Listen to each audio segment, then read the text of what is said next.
कोल्हापूर येथील भारतीय साहित्य मंच या समूहाच्या अध्यक्षा कवयित्री सौ रोहिणी पराडकर यांना नुकताच उत्कृष्ट कलाभूषण पुरस्कार देण्यात आला.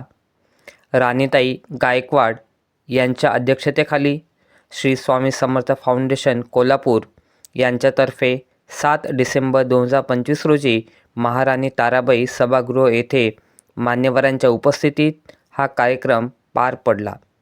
त्यावेळी सिद्धी रांगणेकर, मंगल साळोखे, शिवाजी ढोले, राणी गायकवाड, हेमंत बोडखे, सुषमा पाटील, सागर शेळके इत्यादी उपस्थित होते. साहित्यिक, सामाजिक व छायाचित्रण क्षेत्रात मोलाचे योगदान दिल्याबद्दल कलागुणांची दखल घेऊन यांना हा उत्कृष्ट कलाभूषण पुरस्कार प्रदान करण्यात आला. यावेळी कोल्हापूर जिल्ह्यातील विविध स्तरातील मान्यवर उपस्थित होते. प्राध्यापक प्रवीण बोंद्रे, मोटिवेशनल स्पीकर या यूट्यूब चॅनलच्या वतीनं सुपरफास्ट बातम्यांकरता प्राध्यापक प्रवीण बोंद्रे, कोल्हापूर.